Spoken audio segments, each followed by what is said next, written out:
예수의 이름으로 기도합나이다. 아멘. 아멘.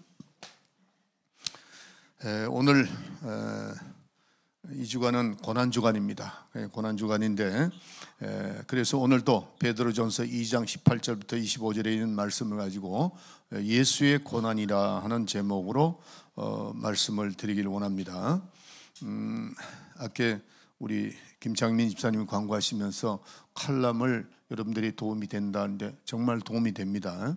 짧은 거니까 굉장히 중요하게 이렇게 함축시켜 놨어요. 그러니까 여러분들이 많은 도움이 될 겁니다. 그러니까 꼭 칼럼을 러시아 분들도 칼럼을 꼭 읽으세요. 읽으면은 그 주위에 비슷한 말씀을 제가 이렇게 메모를 하니까 굉장히 중요합니다. 그리고 이 주보를 여러분들이 광고지로 사용해도 돼요. 전도지로. 그래서 이 말씀을 우리 교회에 대한 소개도 하고, 그래서 지금 이제 이 주보를 한번 보세요. 굉장히 깨끗하게 돼 있잖아요. 제가 이제 우리 김정월 집사한테 주보를 깨끗하게 가능하면 이렇게 저렇게 이렇게 하면서 아주 하는데 오늘 이번 주가 제일 깨끗하게 아주 잘 됐어요. 그런데 여러분들이 보고 이거를 반드시 전도지로 사용하세요. 그러면은 여기 지금 칼럼만 읽어도 굉장히 전도가 됩니다. 꼭 그렇게 하시길 바랍니다. 자, 오늘 본문 말씀을 가지고 예수의 고난이다 하는 제목으로 여러분에게 말씀을 드리기를 원합니다. 하나님은 온전하십니다. 온전하신 하나님이시다. 그래서 온전하다, 완전하다, 거의 비슷한 말씀이에요. 말씀이지만은 이 온전하심은 어떤 의미가 있느냐면은 하나님에게는 죽음이 없고 또 실패도 없고 좌절과 부정적이 전혀 없으시는 분이다, 그런 뜻입니다. 그래서 하나님은 온전하신 분이다, 이것을 우리가 믿어야 됩니다. 이 신앙입니다. 하나님은 온전하시고 완전하시다는 걸, 이걸 자꾸 입으로도 시인하고 이걸 내 영혼에 자꾸 받아들여야 됩니다. 자, 그런데 하나님은 온전하시고 완전하신 분인데 우리가 때로는 하나님을, 이 성경을 읽어가고 우리가 삶 속에서 때로는 이해가 안 되는, 조금 어려울 때가 있습니다. 그러나 여러분들이 꼭 기억할 것은 우리가 이 성경을 읽어 내려가고 그 다음에 우리가 신앙생활을 할 때에 항상 여러분들이 어떤 의미에서 이거를 받아들이냐, 믿음으로 받아들이냐 굉장히 중요합니다. 그래서 우리는 이 성경을 볼 때에 때로는 내가 이해가 안 될 때가 있어요. 그럴 때는 반드시 내가 지금 내 편에서 성경을 보고 있는가, 아니면 하나님 편에서 보고 있는가 하는 것을 항상 생각해야 됩니다. 그래서 요즘엔 우리 한국 분들이 다 이렇게 영어도 잘하고 그러니까 여러분들이 제가 성경 공부 때 하나님 말씀을 what이라는 그런 데서 보느냐, 아니면 why로 보느냐, 다시 말해서 하나님은 어떻게, 왜 이렇게 라는 거죠. 그럴 때 우리는 what라는 그런 개념으로서 성경을 보는 것이 아니고 why라고 하는 그런 왜 이렇게 하셨을까 하는 그 의미로 보라 그랬어요. 그건 다시 말해서 하나님이 계시는데 특별한 무슨 뜻이 있을 것이다, 이렇게 되는 거죠. 그렇기 때문에 우리가 성경은 하나님 편에서 봐야 된다 하는 것을 말씀드렸습니다. 여러분들, 성경은 1500년 동안 구약이 기록되고 또 신약은 100년 동안 기록됐습니다. 그래서 전부 다 1600년 동안 성경이 기록이 됐습니다. 그래서 그 위에서 인류의 역사가 이제 시작이 되는 거죠. 되는데 특별히 하나님께서는 아브라함을 선택했습니다. 아브라함을 선택을 해서 아브라함에게 선택해서 주어진 이름이 뭐냐면은 히브리입니다. 히브리라고 그러는데 그런 그러니까 히브리인이라는 것을 줬습니다. 그런데 이 히브리라고 하는 것은 아람어로 이불이라는 뜻이에요. 그럼 이불이라는 뜻은 뭐냐 하면은 나그네다 하는 겁니다. 나그네가 되었다. 자, 당시에 이 아브라함은 이제 나그네가 되는 거죠. 친척과 가족과 네 아비를 떠나라 그랬죠. 떠나서 이제 나그네로 이제 사는 겁니다. 자, 그래서 그때 당시 나그네는 굉장히 위험한 겁니다. 왜냐하면 고향을 떠나게 되면은 부족 사이이기 때문에 이쪽 부족에서 저쪽 부에 어떤 사람이 넘어오면은 혹시 영탐을 오지 않았나 그래서 잡으면 죽여버립니다. 왜냐하면 자기 부족을 커버를 하기 위해서 그렇게 돼 있다. 그러니까 나그네가 된다는 그 자체가 상당히 위험한 겁니다. 잘못하면은 목숨을 잃어버릴 수도 있는 그때에 아브라함도 떠났을 때 어떻게 돼요? 두 번이나 큰 환난을 당했죠. 그래서 자기 부인을 누이 동생이라 그래가 살아나는 그런 일도 있었습니다. 그만큼 위험하다는 거죠. 친척을 떠나고 아비를 떠나고 고향을 떠나면은 위험했는데 그래도 하나님께서는 그를 나그네로 만드는 겁니다. 떠나라. 그래서 이제 신앙, 하나님께서 아브라함을 만나고 아브라함을 히브리로 나그네로 만들었다 하는 겁니다. 그래서 하나님을 만난 그 축복의 사람은 어떻게 사느냐? 나그네로 살아가는 거예요. 나그네로. 그래서 우리는 주님 나라 가는 그날까지 천국을 향해서 나아가는 나그네와 같은 겁니다. 이 세상은 영원히 머무는 곳이 아닙니다. 자꾸 우리는 나아가야 되는 나그네와 같은. 자, 그런데 그 가는 길이 너무나도 험합니다. 험하고 나그네니까. 그래서 아브라함의 후손들이 이제 애굽에 들어가서 많은 이 인구가 불어나고 하니까 그 헤롯 이제 왕이 자꾸 힘들게 하죠. 그래서 이제 나오게 됩니다. 나오게 돼서 하나님께서 바로에게 저 백성은 나의 백성이니까 내보내라 이렇게 명령을 하죠.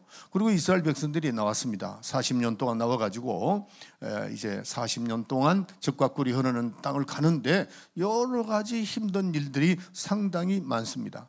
여러분, 하나님은 전능하시고 온전하신 분인데 그의 백성을 가는 길이 형통케 할 수 있고 또 그 백성이 가는 순간이 순탄해야 되는데 오히려 그 백성들이 40년 동안 광야에서 길에 굉장히 힘든 고통과 있고 또 물이 없고 또 먹는 것도 없고 이런 가운데 고통 가운데 죽음도 당하고 또 몰살도 당하고 그 얼마나 많은 그 시련이 있었잖아요. 그리고 이제 성경에 보면은 이스라엘 민족에게 너희는 건조한 땅을 뱀과 정갈이 있는 곳을 걷게 하신 것을 기억하라 그랬어요. 하나님은 온전하신데 하나님은 완전하신 분인데 너희는 건조한 땅 뱀이 있고 정갈이 있는 그곳을 그런 것을 기억하라. 왜 그렇게 했는가를 생각하라 그런 뜻입니다. 이런 말씀을 하셨는데 얼마나 많은 세월 동안에 그런 그 어려움 40년 동안 그런 어려움이 있었다는 거죠. 그래서 그뿐만 아니고 그 이스라엘 백성들이 가나안에 들어가서 전쟁이 또 시작됐죠. 전쟁이 시작해서 31명의 왕을 이제 잡고 또 그랬지만은 물론 이스라엘 백성이 승리했지만은 이스라엘 백성도 역시 싸웠기 때문에 많은 사람들이 죽고 힘든 일들이 있었다는 거죠. 그게 자꾸 되풀이가 됩니다. 어려움이 자꾸 되풀이가 되고. 자, 그러면은 우리의 생각이 조금 전에도 말씀드렸지만은 하나님은 전능하신 분인데 하나님은 완전하신 분인데 이렇게 생각하죠. 그런데 온전하신 그분이 자기 백성에게 주신 권능이 있는데 왜 제대로 효력을 발휘하지 못하는가 하는 그 부정적인 생각을 하게 됩니다. 오해를 하게 된다는 거죠. 그런 일이 있을 때 우리의 마음의 자세는 항상 하나님의 뜻이 있다. 하나님이 하시는 일이 있다는 이 생각을 해야만 정확하게 하나님 뜻대로 살아갈 수 있다는 것을 꼭 기억하시길 바랍니다. 그래서 하나님은 온전하셔서 미래도 아시고 과거도 아시고 그다음에 현재도 다 아시고 그러는데 형통하지 왜 안 되나 이런 생각을 하는데 그것은 우리의 생각과 하나님의 생각이 다르다는 겁니다. 성경 말씀이 나오죠. 하나님의 생각은 높고 우리의 생각은 낮고 하나님의 생각은 넓고 우리의 생각은 좁다 그랬어요. 그러니까 하나님의 생각 하나님의 뜻을 감히 우리가 잘 이해를 못합니다. 시간이 지나가 보면은 하나님이 왜 이렇게 하셨는가를 알 수가 있다는 겁니다. 예수님은 하나님의 아들이시죠. 그래서 예수님의 제자가 이제 예수님을 볼 때 하나님의 아들로 봤습니다. 이스라엘 회복할 자로 봤습니다. 반드시 예수님은 그 능력과 권능을 볼 때 이스라엘의 영광을 가져올 수 있는 분이다 생각을 했습니다. 그래서 다윗 왕조도 여러분들 이스라엘 가보면 다윗 왕조에 대해서 굉장히 아주 높이 평가를 합니다. 그런데 그 다윗 왕조가 70년밖에 안 갔어요. 목사님 지금 70 넘었잖아요. 그거밖에 짧았어요. 그러면은 다윗 왕조가 잘 돼야 되는데 다윗 왕조가 그냥 끝나버립니다. 끝나버리고 그리고 다윗 왕조가 계속 돼야 될 우리가 생각할 땐 돼야 되는데 끝나버렸어요. 요셉이라는 사람은 다윗 왕조가 지속됐으면은 그는 임금되는 겁니다. 왕이 되는 거죠. 그래서 예수님도 그 요셉의 그 혈통과는 관계없지만은 예수님이 그 뿌리에서 나왔기 때문에 예수님을 왕이라 그렇게 말씀을 합니다. 자, 그런데 예수님이 이제 오셨습니다. 예수님이 누구시죠? 하나님의 아들입니다. 그런데 그분은 이 땅에 오셔서 33년 동안에 처음 어떻게 되죠? 마구간에서 태어나셔가지고 마지막까지의 33년 동안은 우리가 생각할 때는 그분이 하나님인데 왜 그렇게 사셨지 할 정도로 성경에는 뭐라고 되어 있냐면 그 당시에 사람들이 생각하기를 하나님께 징계를 받아 고난을 당하신다 이렇게 생각을 했습니다. 그런데 하나님의 아들이 그렇게 할 필요가 없잖아요. 그렇지만은 하나님은 계획이 있다는 거죠. 하나님이 예수님이 그렇게 오셔서 하시는 이유가 있잖아요. 나중에 말씀드리겠습니다만은 그래서 예수님의 제자 가운데서도 수제자죠. 베드로가 예수님이 죽으신다고 그럴 때 하나님의 의도를 모르고 죽지 마소서. 그럴 때 예수님은 뭐라고 말씀하시냐면은 내가 사람의 일로 판단하는도다. 나를 넘어지게 하는도다. 사탄아 물러가라. 그렇게 말씀한 겁니다. 베드로가 미워서 그렇게 했겠죠? 그렇게 했던 것은 아니잖아요. 그래서 이 베드로가 인간의 생각하는 순간에 그렇게 실수하고 말았다는 겁니다. 자, 그들의 생각은 예수님은 하나님의 아들이신데 가이사도 또 빌라도 물리치고 이스라엘의 그 영광을 회복할 수가 있다고 생각했다는 거예요. 그런데 예수님이 죽으시니까 실망하고 좌절했죠. 그러니까 우리의 생각과 하나님의 생각이 다르다는 겁니다. 마침내 예수님 죽으셨어요. 그리고 죽으실 때 모욕과 저주를 받았습니다. 갈라디아서 3장에 보면 예수는 나무에 달려 저주를 받으사라고 되어 있습니다. 예수님의 그 죽음은 아주 참혹한 정도로 인생을 마치게 되어 있다는 거죠. 누가 하나님의 아들이 이렇게 되리라고 생각했나요? 많은 사람들이 요즘에 성도들이 이런 생각을 합니다. 예수 믿으면 모두가 다 형통하고 복받고 이렇게 된다고 생각을 합니다. 또 그렇게 또 전도도 합니다. 예수 믿으면 다 모든 것이 다 해결되고 전도 잘못하고 있다는 거죠. 물론 우리가 영혼이 잘된 같이 범사가 잘되고 하나님 축복이 있어요. 전체적인 그림을 볼 때에 우리는 예수 믿는 사람은 나그네와 같다는 거죠. 이걸 미리 여러분이 생각을 해야 됩니다. 그런데 예수 믿고 편안하리라고 생각을 했던 사람들이 그렇게 안 되니까 실망하고 좌절하는 거죠. 여러분이 잘 아는 성령 충만한 스데반은 객사했습니다. 순교했죠. 또 가장 의로웠던 침례 요한은 어떻게 됐습니까? 목을 잘려서 순교했던 겁니다. 이런 모든 것들이 우리가 인간 쪽에서 하나님을 보게 되면 이해하기가 좀 어렵습니다. 아니, 하나님을 그렇게 사랑하고 하나님의 일을 하다가 이렇게 비참하게 죽을 수가 있는가? 여기서 우리가 하나님의 뜻을 잘 생각해야 됩니다. 오늘 고난주간이기 때문에 아주 이스라엘 역사에 대해서 쫙 제가 말씀을 드리면서 예수님이 왜 고난을 받으시고 그 예수님의 고난을 우리가 어떻게 받아들여야 되는가? 오늘날 교인들이 잘못 받아들이는 경우가 많아요. 그래서 제가 오늘 이 말씀을 준비한 겁니다. 자, 그래서 하나님께서는 인류를 창조하실 때 창세기 1장에 보면 여자와 남자를 창조하셨다 그랬어요. 복을 주셨는데 창대케 하기 위하여.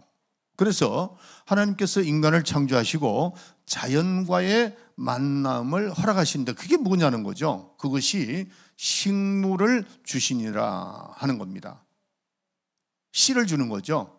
그래서 인간은 하루에 3번씩 음식을 먹어야 됩니다.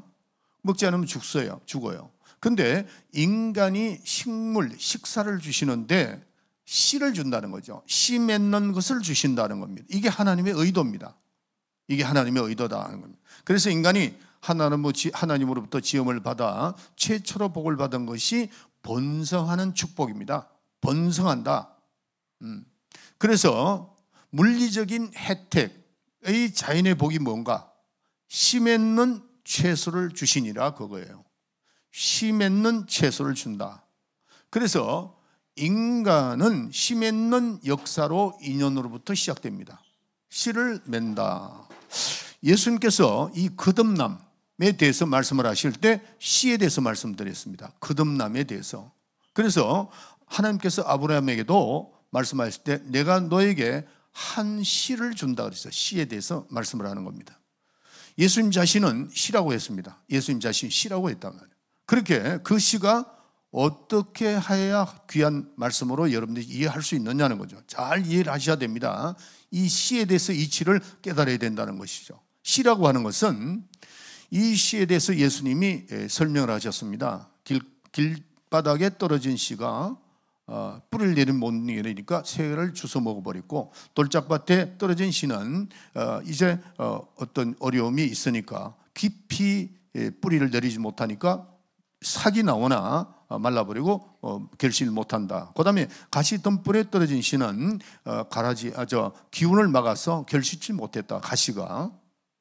그러면 결국 하나만 남았다는 거죠. 하나로 끝이 나는 것이다는 거죠. 그러나 옥토에 떨어진 씨는 어떻게 됐죠? 30배, 60배, 100배 결실을 맺는다는 겁니다. 이게 하나님의 큰 비밀입니다. 하나님의 의도다는 거죠. 옥토에 떨어진 씨앗은 어떻게 해요? 30배, 60배, 100배라는 겁니다. 씨앗이 땅에 떨어져서 30배, 60배, 100배를 내려면 어떻게 해야 되죠? 썩어야 됩니다. 썩어야 그 열매가 30배, 60배, 100배가 된다는 거죠. 결실을 맺으려면은. 그래서 씨는 반드시 어떻게 돼요? 죽어야 됩니다. 아멘? 이게 하나님의 원리입니다. 자연의 원리, 하나님께서 천지창조의 원리라는 거죠. 씨는 반드시 30배, 60배, 100배를 맺는 것이 하나님의 뜻이고 복이에요. 그러나 씨가 죽지 않으면 안 된다는 거죠. 만약에 씨가 죽지 않는다면 그 씨의 의무를 다 못하는 겁니다. 육신으로 지음을 받은 인간이 씨라는 이치, 이 철학적인 그 이치를 잘 깨달아야 됩니다. 오늘 씨와의 만남, 이것이 우리의 오늘 핵심 말씀이에요. 그래서 이 시의 원리는 농사꾼도 다 알지만 그 농사꾼이 아니라도 너무나도 잘 압니다. 저 우리 국민학교 다니는 그 학생들한테도 물어보세요. 그건 뭐냐? 초등학교 다니는 분은 씨는 심어야 되고 썩어야 되고, 그 씨가 나왔을 때 한 씨를 썼을 때 30배, 60배, 100배 결실을 맺는다는 것은 이거는 자연의 법칙이기도 하고 다 알 수 있는 겁니다. 그런데 하나님께서 천지를 창조하시고 씨에 된 것을 창세기부터 시작했다는 겁니다. 그래서 씨라는 것은 땅에 떨어져야 되고 심어져야 되고, 심고 그냥 가만히 있으면 안 되죠. 썩어져야 된다는 거죠. 그래서 씨의 본분을 드러낼 수 있는 것은 누구나 다 알 수 있는데 반드시 심어야 되고 썩어야 되고, 그럴 때 30배, 60배, 100배의 아름다운 축복이 열매를 맺을 수가 있다는 겁니다. 농부가 자기가 가지고 있는 씨 있죠. 그 씨를 가지고 있으면 그 하나를 그냥 그대로 있는 겁니다. 그런데 농부가 과감하게 어떻게 해요? 포기하는 겁니다. 그 씨를 포기하고 땅에 묻습니다. 땅에 묻을 때 그냥 묻는 것이 아니요, 기름도 같이, 퇴비를 같이 묻어서 잘 섞게 하는 거죠. 빨리 썩었을 때 30배, 60배 아름다운 열매를 맺고, 농부가 그걸 원하는 겁니다. 30배, 60배 아름다운 결실을 원하는 것이죠. 그래서 우리가 이 시에 대해서, 믿음에 대해서 말을 할 때도 시의 표현을 합니다. 시를 표현합니다. 예수님께서 제자들에게 말을 할 때 너희가 나를 위하여 내 재산을 포기해라. 너희가 나를 위하여 헌신한 만큼 나는 너에게 복을 주신다. 그랬어요. 네가 헌신하고 네가 심었던 대로 복을 주는데 몇 배로? 100배를 준다는 겁니다. 따라합시다. 100배. 100배. 복받기를 원치 않는 것 같아. 100배. 100배. 애들만 복받겠다는 거예요. 저는 평생 이 말씀 나는 그대로 믿습니다. 따라합시다. 30배, 60배, 100배. 같은 가시면 100배를 받아야지 뭐라 30배를 받겠어요. 우리 교인들은 100배의 축복을 받아야 됩니다. 그런데 반드시 그게 성경에 뭐라고 되어 있냐면 핍박을 겸하여 이렇게 되어 있습니다. 우리가 이 성경을 잘 봐야 돼요. 복만 보는 것이 아니고 그 복이 우리에게 이루어질 때 심어져야 된다. 심으면 어떻게 해요? 썩어야 된다. 썩고 올라오는 그 열매로 30배, 60배, 100배 축복을 받는데 라는 겁니다. 그러니까 핍박을 겸한다는 것은 반드시 썩어야 된다는 거죠. 시의 원리는 썩어야 됩니다. 여러분들, 우리 예수님이 직접 하신 말씀입니다. 이 말씀은 아주 직접한 진리의 말씀입니다. 예수님이 당시에 서기관들이 예수님을 어떻게 평가했느냐 하면은, 당시 서기관들은 최고의 학자들입니다. 그런데 예수님의 말씀을 듣고 난 다음에 뭐라고 얘기를 했느냐 하면은, 서기관과 같지 않더라, 권세 있는 말씀이다, 이렇게 말씀을 한 겁니다. 예수님은 나사렛에서 목수 일을 하셨고 또 공부를 우리가 많이 안 하셨다 할지라도 그의 가르침은 엄청난 것이다. 왜? 그분은 하나님의 아들이시니까. 그 위에 그분은 하나님이시니까.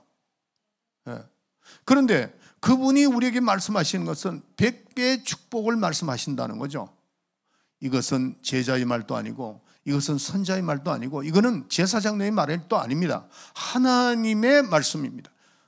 예수님께서 이렇게 말씀하셨어요. 내가 하는 말은 내가 하는 말이 아니고 내 속에 있는 아버지가 나에게 일러주셨다 그랬어요. 이 말씀은 아들의 말씀이기도 하고, 이 말씀은 아버지의 말씀이기도, 진리입니다. 뭐예요? 100배입니다. 100배. 이걸 우리가 잘 하나님의 약속대로, 약속을 우리가 생각하면서 그걸 사모해야 됩니다. 그래서 그 말씀을 100배라는 것은 반드시 100배는 뭐가 있어야 된다고요? 심어야 된다는 거죠. 심고 썩어야 된다. 썩음으로 인해서 30배, 60배, 100배가 나온다 하는 겁니다. 사랑하는 성도 여러분, 우리는 이 교회, 우리 교회가 잘 성령 충만해서 이런 말씀을 많이 들었습니다. 그런데 어떤 교회는 그 이적을 체험하지 못하고 이적에 대한 것도 부정하고 인정하지 않는 사람이 굉장히 많습니다. 그게 뭐죠? 교리주의입니다. 교리주의. 성경을 교리화하고 자기네들이 마음에 드는 건 다 하고 마음에 안 드는 거 다 빼.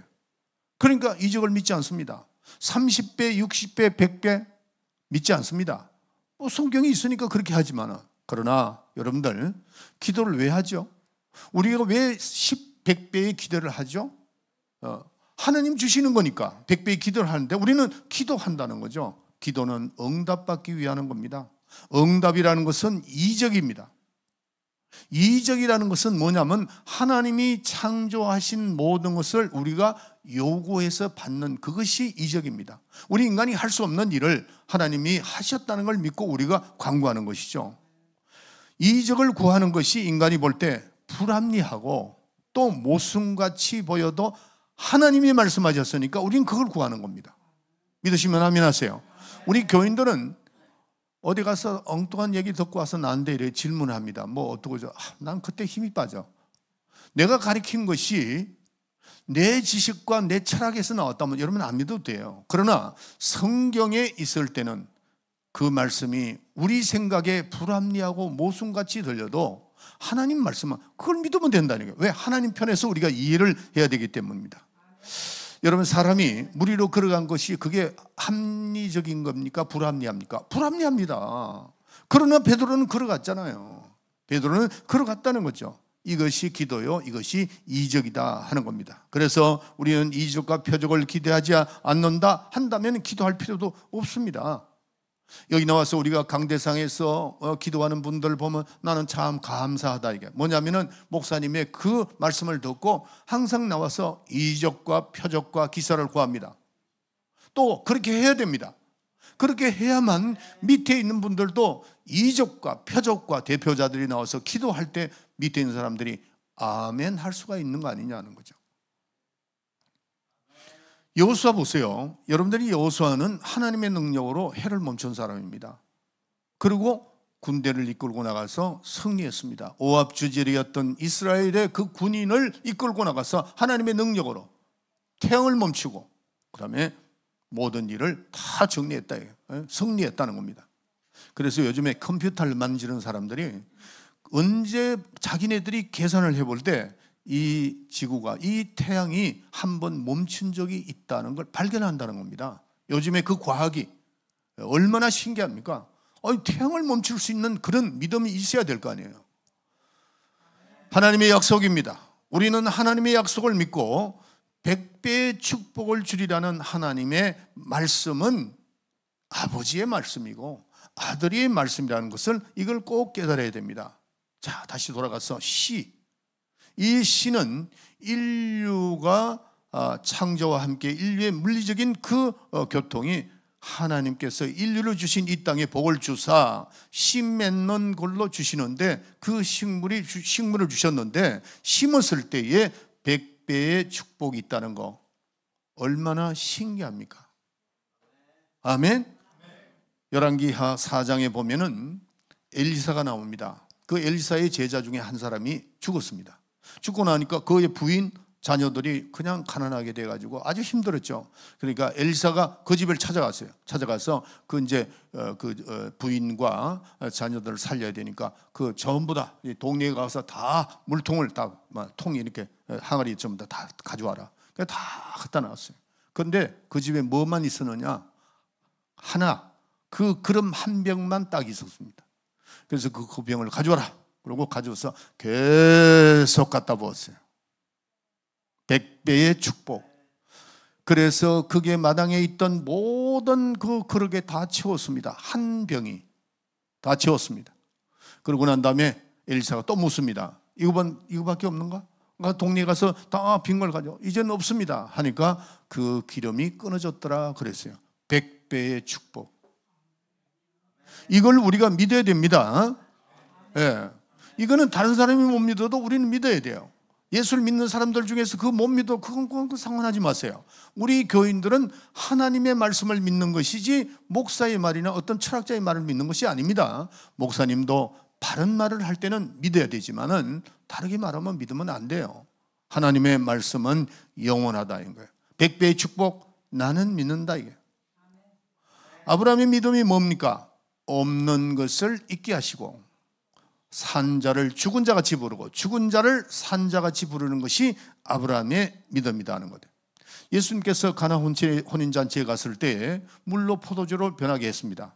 항아리를 가져와라. 다 가져왔습니다. 물을 채워라. 이게 이해가 가는 겁니까? 이해 안 가는 겁니다. 인간으로 볼 때는 굉장한 모순입니다. 왜? 아니 항아리에다 물을 채우면 어떡하는가? 더 나아가서 하인들 보고 떠다 주어라 그랬어요. 하인들이 아마 좀 마음의 갈등이 왔을 겁니다. 그러나 마리아가 순종해라 그랬으니까 예수님 말씀에 순종하고 다 떠다 줬을 때 그 항아리에 넘치는 그 향기와 또 그들의 맛을 보고 아니 이 포도주가 도대체 어디서 났는가 하고 놀랐다 그런 겁니다. 하나님께서 주시는 100배의 축복, 나는 이 사실을 믿는다는 겁니다. 여러분들 목사님 따라서 이스라엘 가봤죠? 이스라엘 갔죠? 이스라엘 갔는데 이스라엘의 그 갈릴리 호수에 보면은 식당들이 있어요. 그게 이제 목사님 가니까 베드로 고기라는 게 있었어. 베드로 고기. 그래서 그러니까 베드로가 잡았던 고기라는 거예요. 그 식당에서 식사합시다 그러고 했는데 내가 한번 물어봤어요. 그 친구한테 이 베드로 고기가 한 번에 몇 마리를 잡느냐 그러니까 3마리 내지 5마리래요. 많이 잡으면 5마리래요. 그러면 하루 종일 잡으면 얼마나 되겠는가 하니까 이 조그마한 배에 3분의 1 정도밖에 안 된다 그러더라고요. 근데 예수님은 제자들에게 어떻게 했어요?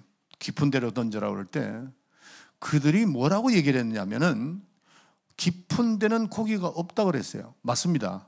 왜냐하면 그 갈릴리 호수는 옹달샘 같이 돼 있어요. 이렇게 돼 있습니다. 옹달샘 같이 돼 있어가지고 갑자기 깊어집니다. 깊어지는데 깊은 곳에서는 고기가 없습니다. 얕은 데에 고기가 있다는 거죠. 근데 예수님은 어디로 던지라 그랬죠? 깊은 데에 던지라 그랬단 말이에요. 그런데 그물을 건져 올리니까 몇 마리가 잡혔어요? 그물이 찢어질 정도로 153마리. 그걸 100배의 축복을 믿는다 이게. 네. 시의 원리입니다. 시의 원리. 하나님의 원리는 우리의 생각과 다릅니다. 이걸 우리가 그거를 시의 원리로 가르쳐 주는 겁니다. 하늘의 식물을 심었을 때 그것이 썩어질 때 어떻게 30배, 60배, 100배로 채워진다. 그렇게 말씀하는 겁니다. 그래서 어부의 상식이 맞지 않는 예수님의 명령 속에 100배의 축복이 있는 겁니다. 베스다 광야에서 예수님이 설교를 마치고 나니까 거기 온 사람이 너무나도 많았는데 그들이 보니까 배에 다 지쳐 있어. 자, 너희들이 뭐가 있느냐? 그럴 때 보리떡 5개와 물고기 2마리입니다. 그거는 학생 하나가 조그마한 애가 하나 먹고 그냥 배를 허기를 면할 수 있는 겁니다. 보리떡 5개, 물고기 2마리. 예수님께서 가져오라고 그랬습니다. 가져올려서 거기에 예수님의 손에 올려놨습니다. 심었다는 거죠. 예수님의 손에 올려놓았을 때 예수님은 축사하셨어요. 축사하시고 난 다음에 어떻게 됐죠? 떼어주기 시작했습니다. 5,000명을 먹이고, 여러분들 5,000명이라는 숫자가 보통 큰 거 아닙니다. 제가 군대 생활을 해봤는데 5,000명이면은 1개 사단 넘죠. 네. 그런 많은 인원입니다. 그 많은 숫자가 다 먹고 어떻게? 12강조리가 남았다. 100배의 축복이라는 거죠. 그 어린아이가 떡 5개 보니까 예수님이 그냥 내가 떡을 떼주겠다 하실 수도 있어요. 그러나 어린아이에 그가 가지고 있는 떡을 가져오라는 겁니다. 보리떡 40개와 물고기 2마리는 한 알의 씨와 같다는 거죠. 그걸 주님의 손에 올려놓았을 때 축사하시고 떼어주니까 5,000명을 먹이고도 12강조리가 남았다 하는 겁니다. 우리는 이 사실을 믿어야 됩니다. 그러나 교리주의자들은 이거 믿지 않습니다. 어떻게, 제가 신학교 다닐 때요, 어떻게 말을 하는 줄 아세요? 어린아이가 그 보리떡 5개, 물고기 2마리를 가져왔으니까 어른들도 미안해서 다 자기네도 또 가져온 거 다 내놓고 먹다 보니까 그렇게 5,000명이 해결되고 12강조리가 남았다 그랬어요. 거짓말입니다. 왜? 베스다 광야를 한번 가보면 알 수 있어요. 거리가 상당히 음식을 살 수 있는 자리가 굉장히 멀고, 그 사람들이 그때 당시에 그 사람들은 음식을 제대로 아침 먹고 점심 먹고 이렇게 될 수 있는 사람들이 아니고 가난했던 사람들입니다. 굉장히 허기졌어. 예수님이 보시기에도 허기져 보였다 그랬습니다. 주님께서는 베스다 광야에 그 사람들에게 한 알의 씨알의 그것을 보여주는 겁니다. 아멘. 우리는 하나님 앞에 정말 100배의 축복을 받을 수 있는 사람이 되어야 돼요. 하나님은 그걸 원하시고 그걸 여러분들이 기대하기를 원하는 겁니다. 그래서 우리가 기도하는 거죠. 만약에 그걸 믿지 못하면 기도할 필요도 없습니다. 100배의 축복을 기대하지 않으면 우리는 그걸 할 필요도 없어요. 목사님도 아주 목회 힘들죠. 100배의 축복을 믿는 사람과 믿는 목회자와 믿지 않는 목회자는 현저하게 차이가 난다는 걸 아셔야 돼요. 저는 이 두레시티아스를 통해서 얼마나 많은 물질이 필요합니까? 우리 장로님들 다 이해합니다. 35년 동안 한 번도 마이너스가 난 적이 없어요. 저는 제가 한 게 아니고 그때마다 기도하죠. 하나님, 이번에도 해결해 주셔야 됩니다. 이번에도 해결해 주셔야 됩니다. 또 선교주도 마찬가지입니다. 그럴 때 하나님이 다 도와주시고 그 씨앗의 축복 30배, 60배, 100배는 나는 항상 그걸 믿는다. 하나님께서 채워주셨습니다. 자, 그런데 이 성경이 말하는 씨에 대한 원리, 씨에 대한 원칙이 뭐냐? 썩어야 된다는 겁니다. 바로 이 씨에 대한 법칙은 썩어야 된다는 거죠. 하나님은 온전하신데, 하나님은 온전하시고 완전하신데 우리에게 그냥 주셔도 되는데 왜 그렇게 하실까 하는 생각이 많죠. 씨에 대한 것을 알고 깨달는 게 되는 겁니다. 하나님께서는 우리에게 심으라는 겁니다. 생각을 심고 또 물질도 심고 우리 육체적인 것도 심고 주님의 일을 하는 것이 육체로 심는 겁니다. 시간을 심는 거죠. 내가 심지 않는데 물을 거두겠어요? 거둘 수가 없는 겁니다. 그렇기 때문에 반드시 심고 또 심으면은 썩고 이런 모든 역할은 하나님이 하신다는 거죠. 우리가 빛나는 그 일, 우리에게 이 땅에 타서 빛나는 일이 예수님이 죽으셨잖아요. 예수님이 이 땅에 오셔서 그분이 좌절하고 또 패배하는 것 같이 보였고 힘들어 보였지만은 우리를 위해서 그걸 그냥 하나님은 온전한 그걸 그냥 두시는 겁니다. 그러면서 예수님이 다 심고 나니까 결과는 우리가 걷게 되는 것이죠. 아멘? 믿으시면 아멘 하세요. 이거를 믿어야 됩니다. 믿지 않으면은 아무 소용이 없어요. 자, 시편 우리가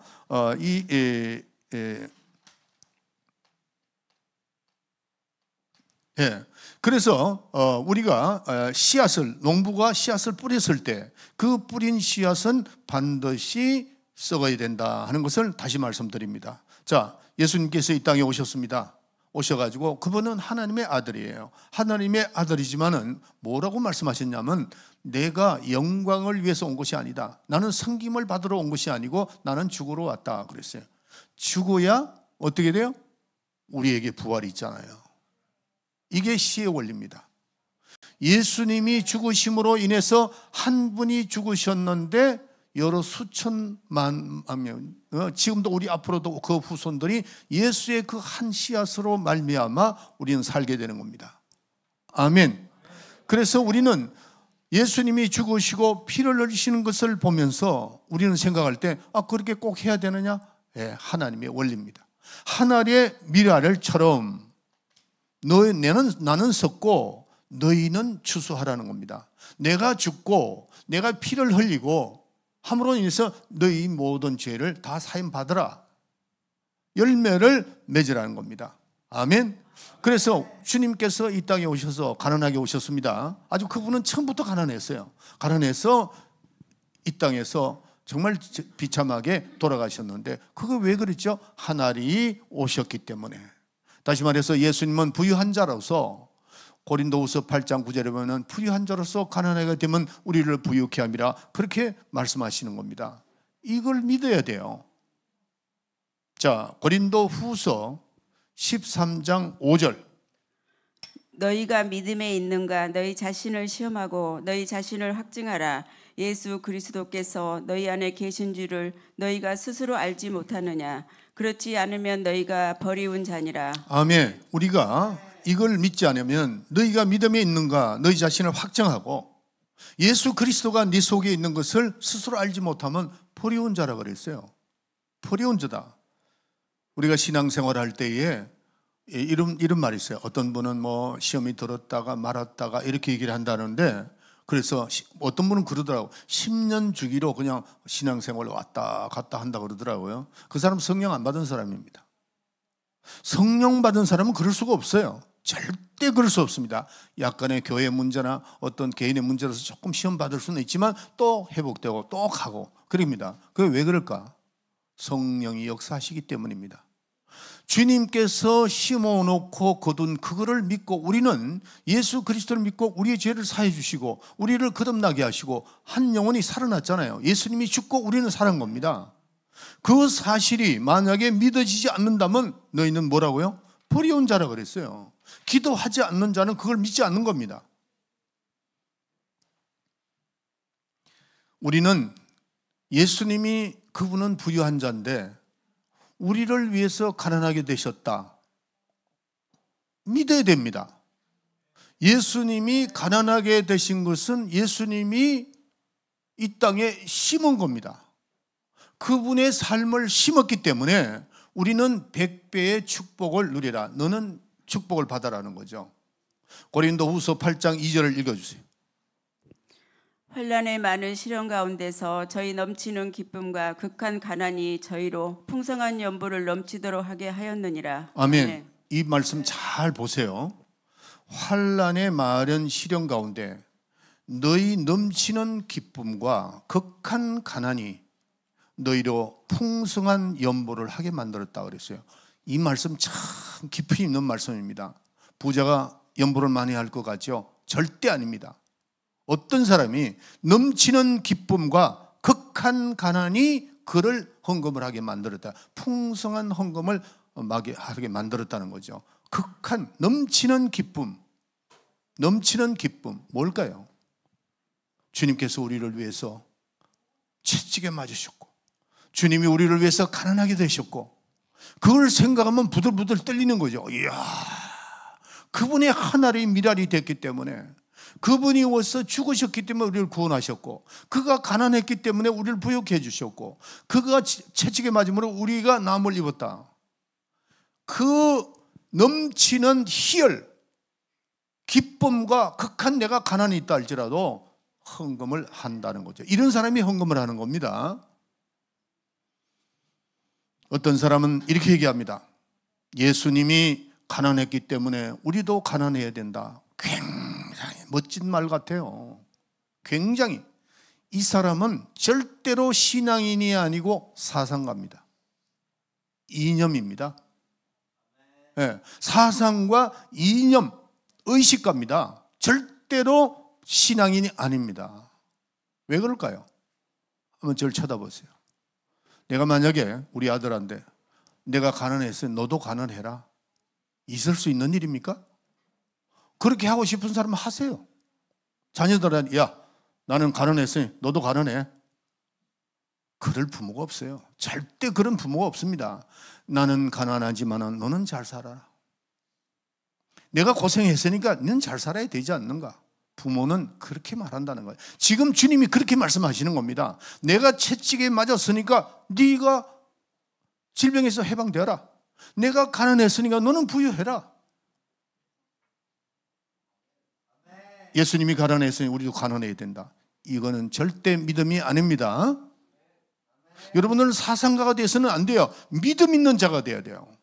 주님의 말씀을 믿어야 돼요. 아멘. 네, 그래서 우리는 예수님께서 이 빌라도가 한번 불렀죠.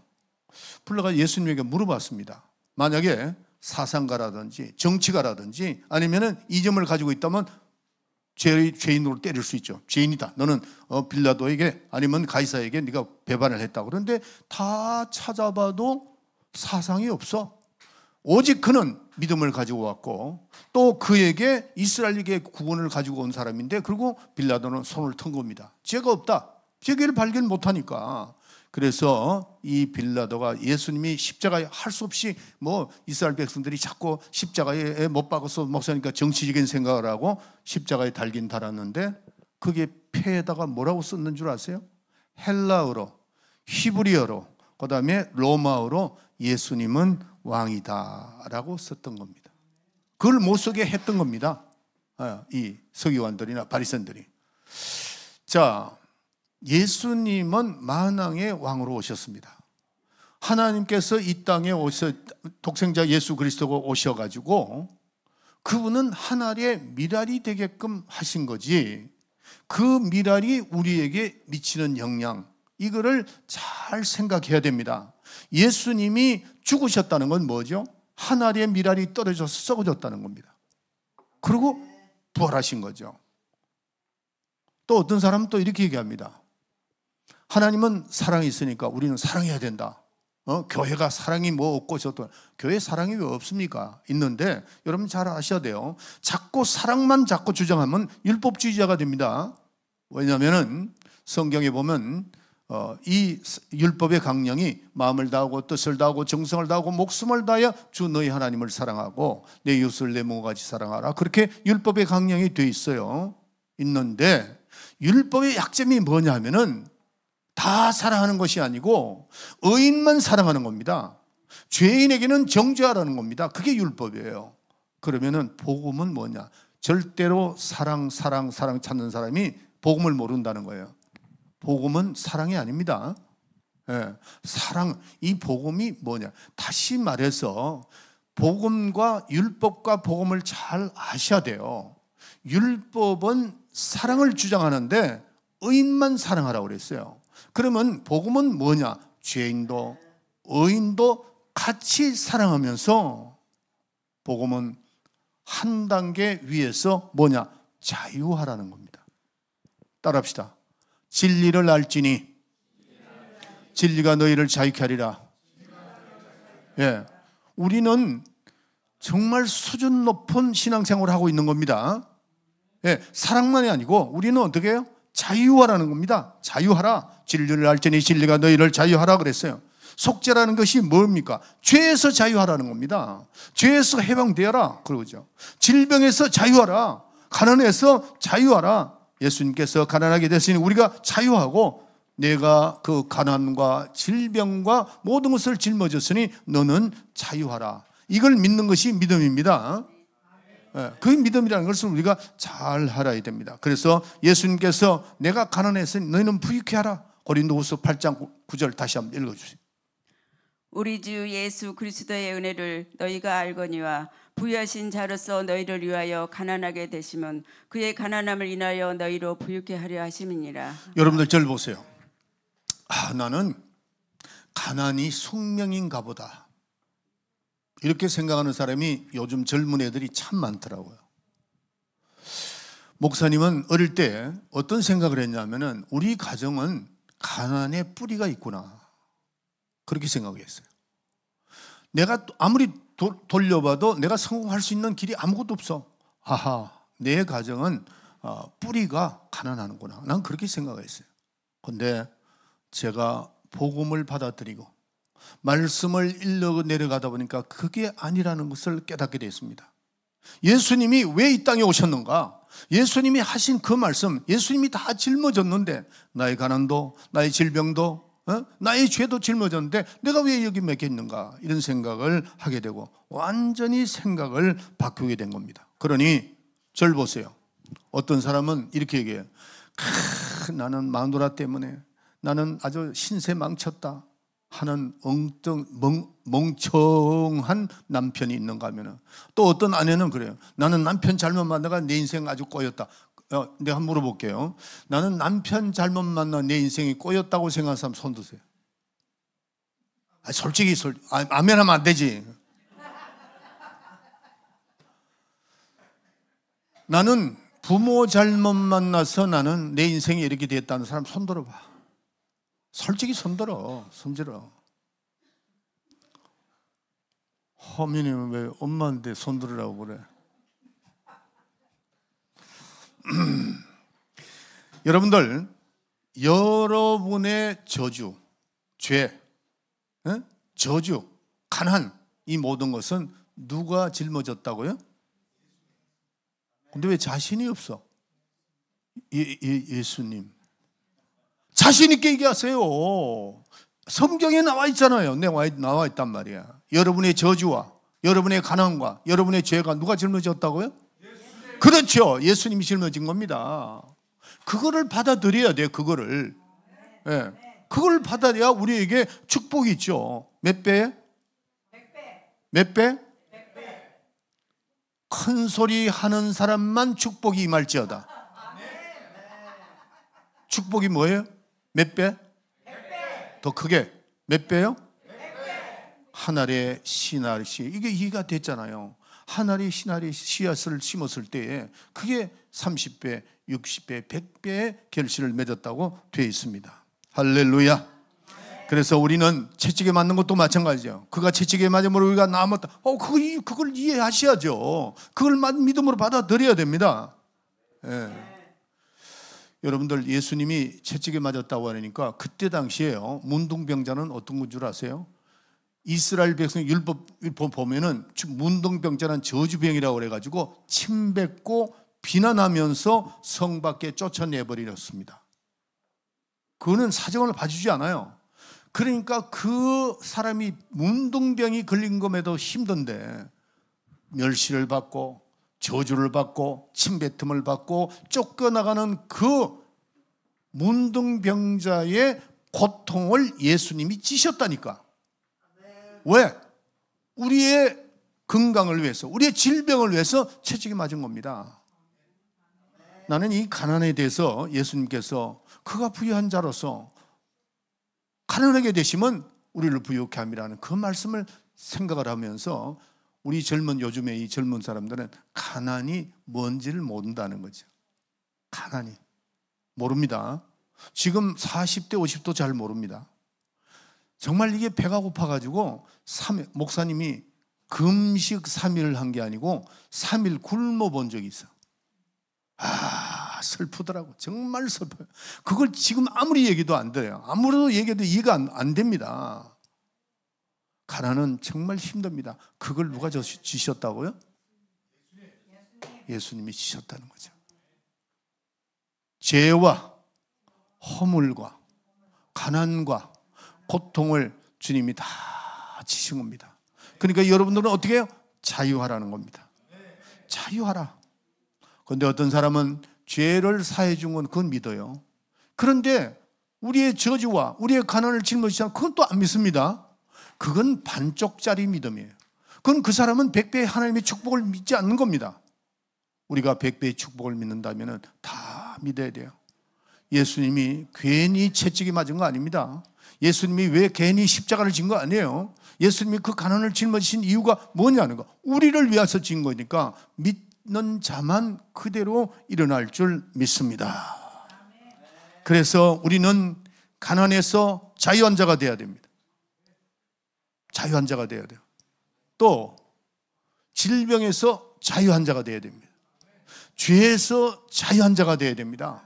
따라합시다. 내 영혼아, 내 영혼아, 질병에서 자유하자. 내 영혼아, 가난에서 자유하자. 여러분들 절 보세요. 제가 가끔 영화를 보면은 그 감옥에 있죠. 특사로 나오는 사람이 있습니다. 죄는 있는데 모범수로 해가지고 특사로 나옵니다. 나올 때 그 사람들의 그 얼굴의 희열은, 그 희열을 맛보는 사람은 참, 이야, 그리고 숨도 쉬다. 그러니까 왜 숨 쉽니까? 그러니까 이 공기, 아니면 감옥에는 공기가 없나? 있죠. 있는데 자기가 그 자유했다는 그 얼굴, 만끽하는 그 얼굴 너무 멋지죠. 에?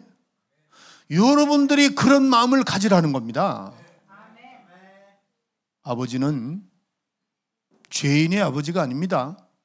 하나님은 죄인의 아버지가 아니에요. 의인의 아버지라는 거죠. 우리의 모든 죄를 사해 주신 그 의인의 아버지입니다. 어떤 사람은 이렇게 얘기합니다. 아주 겸손의 극치를 달리려고 하는 거예요.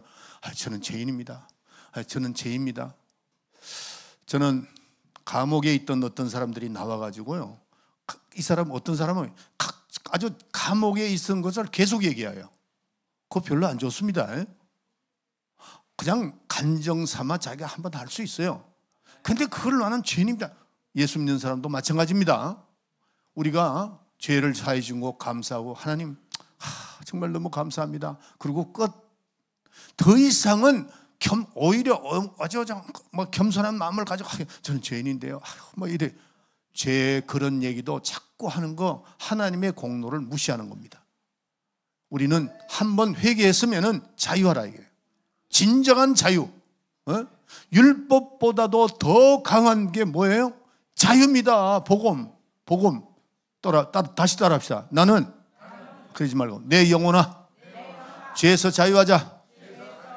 내 영혼아, 질병에서 자유하자. 내 영혼아, 가난에서 자유하자.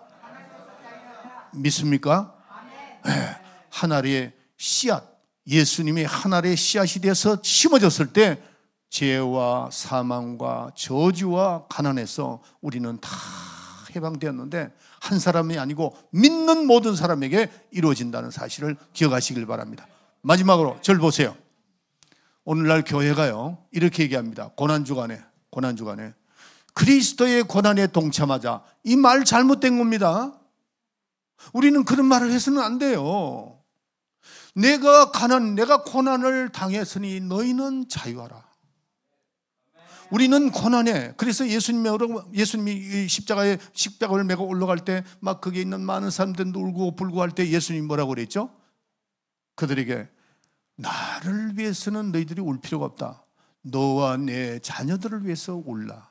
다시 말해서 너의 신앙이 잘못된 것을 울으라는 겁니다. 주님이 지신 그걸 갖다가 우리가 그리스도의 고난에 과연 우리가 동참할 수 있나요? 할 수 없어요. 십자가를 지는 이거 잘못 해석해서 저 남미 가면은 그리스도인들이 고난 주간에 십자가를 지고 올라갑니다. 지고 올라가는 걸 보면서 나는 너 몰라도 너무 모르는 거야 저게. 그러다가 요즘에는 어떻게 하냐, 십자가에 올라갔어. 근데 내가 저것도 이제 조금 있다가는 이제 십자가도 못 박는다. 아닌가 달라? 그게 뭡니까? 주님이 하신 일에 대해서 우리는 믿음을 가지고 그 말씀을 그대로 받아들여서 자유하자. 씨앗을 심었으면 열매를 우리가 거둬야지 왜 씨앗이 되려고 그 안에 들어가려고 그러냐는 거죠. 아닙니다. 네, 우리는 자유하자 이게. 그래서 우리가 화요일부터 새벽기도 나오는데 나와서 괜히 눈물도 안 나오는 걸 가지고 눈물 울라고 막 짜내지 마세요. 기쁨의 눈물을 흘릴 수 있습니다. 그런데 어떤 사람은 자기 신세 한탄하면서 눈물을 흘려. 그리고 그냥 안 나오는 눈물을 짜내려고 그냥 하나님한테 잘 보이려고. 하나님께서 야야야야, 너 그러지 말고 내 이 말씀을 이해를 해라. 예수님이 다 진 걸 갖다가 네가 왜 다시 지려고 하느냐. 제 말이 틀렸습니까? 예수님이 말씀하셨습니다. 내가 다 했으니 너희는 자유하라. 자유하고 열매를 맺어 30배, 60배, 100배의 열매를 맺고 정말 크리스찬으로서의 멋진 삶을 사시기를 예수 이름으로 축원합니다. 다 일어났어요. 일어났어요. 우리 찬송가 찬송가 불러 138장인가? 빨리 나와서 피아노 치세요.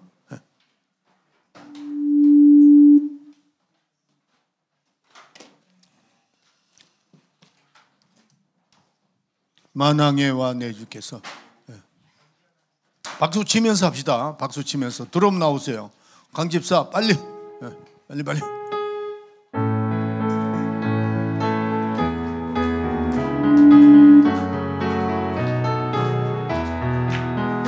만왕의 왕 내 주. 박수 크게. 내가 고쳐당했나 이 벌레 같은 널 위해 그 보혈 흘려. 십자가 내가 처음 볼 때에 나의 맘에 큰 고통 사라져. 오늘 믿고서 내 눈 밝았네. 참 내 기쁨 영원하도다. 주 십자가 빨리 못 박히는 속죄함 아닌가. 그 공렬함과 그 은혜 감할 수 없도. 십자가 내가 처음 볼 때 나의 맘에 큰 고통 사라져. 오늘 믿고서 내 눈 밝았네. 참 내 기쁨 영원하도다. 널 울어도 빨리 얻어 그 은혜 갚을 수 없네. 나 주님께 몸 바쳐서 그의 일 임설이. 십자가 내가 처음 볼 때 나의 맘에 큰 고통 사라져. 오늘 믿고서 내 눈 밝았네. 참 내 기쁨 영원하도다. 기도하겠습니다. 지금은 우리 구주 예수 그리스도의 은혜와 하나님 우리 아버지의 만극하신 사랑과 성령의 감동 충만 내재 교통하심이 오늘 말씀을 듣고 하늘의 씨앗이 되어주신 우리 주님을 생각하면서 자유하라, 죄에서 자유하라, 질병에서 자유하라, 가난에서 자유하라는 말씀을 기억하며 내 평생 자유하며 살리라 마음에 결심하고 돌아가는 우리 사랑하는 성도들 머리 위에 지금으로부터 영원토록 함께 있을지어다. 아멘.